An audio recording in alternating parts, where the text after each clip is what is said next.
مجھے ایک دوست کی بات نہیں بھولتی. ان کے بیٹے نے آ کے کہا مجھ سے, کہنے لگے ابا جی نو آخو بڑا دے لیا رشتے داراں نو تے بڑا ونڈ لیا, وہ کہڑا کو نا نیکی کرتے ہیں سوا سائڈ پہ ہو کے غیبتاں کرتے ہیں. آنکھوں نے ان بس کرن.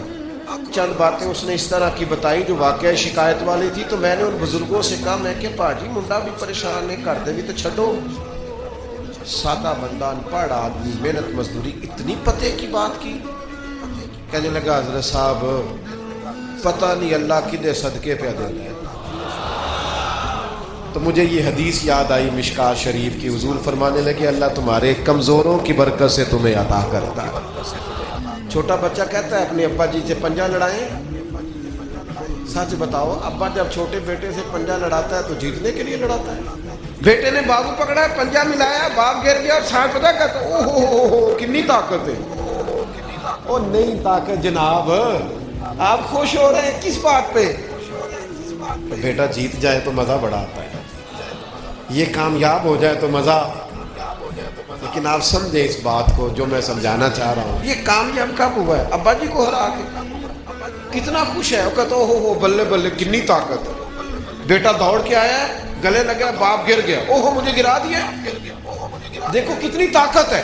یہ کیوں کہہ رہے ہیں؟ حوصلہ افزائی کر. یہ گر گیا ہے اور گر کے راضی ہے, یہ ہار گیا ہے اور ہار کے تاکہ میرا بیٹا جیت جائے. یار اگر تو پیچھے رہ گیا ہے تو تھوڑا راضی ہو جا. باقی مسلمان جو آگے نکل گئے. نبی پاک علیہ السلام نے فرمایا دو آنکھیں دوزخ میں نہیں جائیں. ایک وہ جو اللہ کے خوف سے روئی, اور ایک وہ جس نے اسلامی سرحد پر پہرا دیتے ہوئے جاگ کر رات گزار گئے.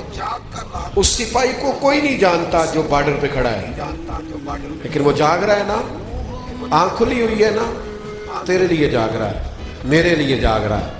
وہ چاروں کونوں پہ بارڈروں پہ جو سپاہی کھڑے ہیں وہ تیرے میرے لیے کھڑے ہیں. ان کی آنکھیں جاگتی ہیں تو باقی سارے سوتے ہیں.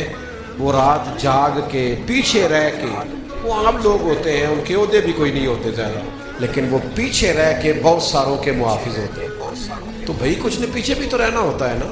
نبی پاک علیہ السلام ہر کام آہستہ آہستہ کرنے کا حکم دیتے اطمینان سے, لیکن صحابہ فرماتے ہیں حضور کے پیچھے نماز پڑھی تو نبی پاک جلدی سے اثر پڑھا کے گھر گئے, جلدی سے,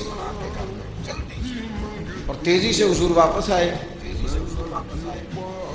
تو ہم نے عرض کی یا رسول اللہ صلی اللہ تعالی علیہ وسلم آج اتنی جلدی آپ گئے اور اتنی جلدی واپس آ گئے. تو محبوب فرمانے لگے نماز پڑھا رہا تھا تو مجھے خیال آیا کہ وہ گھر میں تو سونا کل بانٹ رہا تھا, آج میں تو ایک ڈلی سونے کی بچی بھی پڑی ہے. تو میں نے کہا زیادہ وقت نہ گزر جائے, وہ بھی میں جلدی سے جا کے دے دوں. تو میں جلدی سے گیا ہوں. پیسے نہ ہونے پر پریشان ہو یار. نبی پاک نے تو انہیں قبول ہی نہیں کیا, پسند ہی نہیں فرمایا. دولت عہدہ شہرت اس کے بارے میں پریشان ہو. اللہ کہتا ہے یہ سب کا وسیع ہوتا تو زمین میں فساد ہوتا.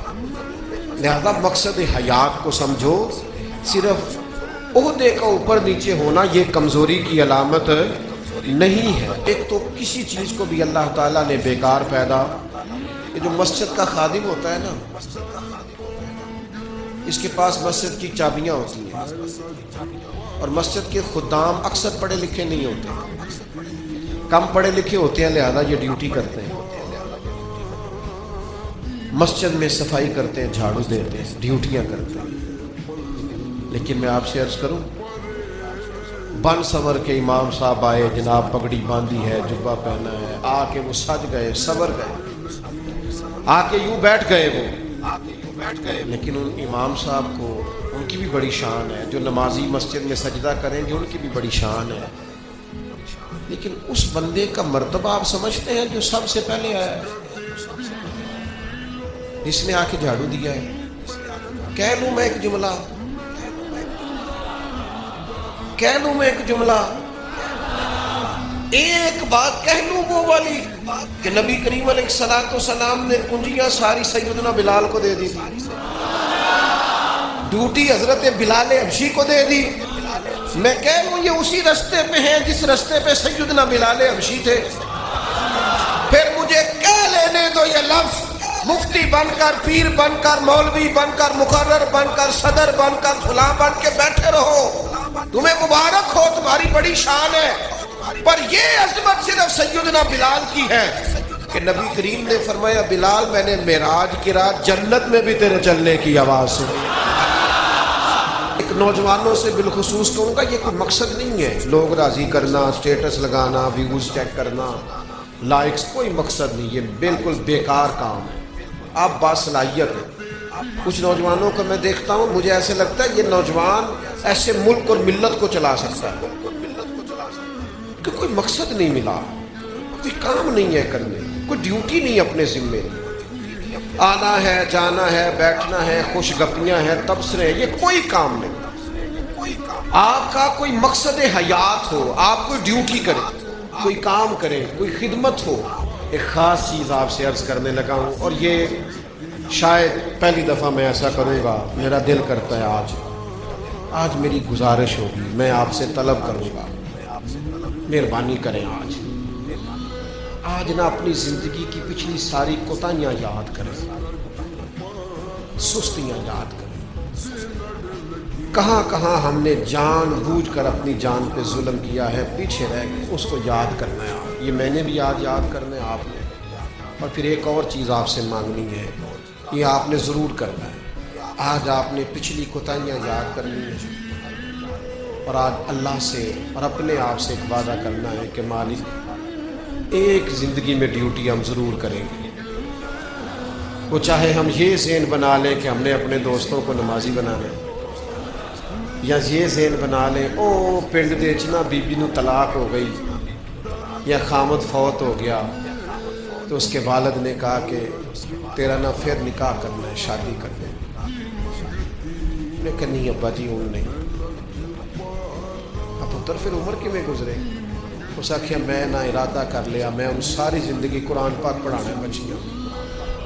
اس طرح کی میں نے درجنوں بیویاں دیکھی ہیں دیہاتوں، ساری زندگی اب میں قرآن، کوئی انہوں نے مقصد تو بنایا۔ آج نہ ایک وعدہ کریے ان بے مقصد نہیں جینا، کوئی مقصد بنانا ہے، کوئی پروگرام، کوئی تھپکی۔ ہمارے ایک بزرگ تھے وہ فرمایا کرتے تھے میں نے زندگی میں مقصد بنایا، میں نے مایوس لوگوں کے حوصلے بڑھانے، دکھیوں کو کہنا ہے کچھ بھی نہیں ہونے لگا، کرم ہو جائے، کچھ ارادے نہ کر لیں، کچھ پروگرام نہ بنا لیں، کچھ خیال نہ کر لیں۔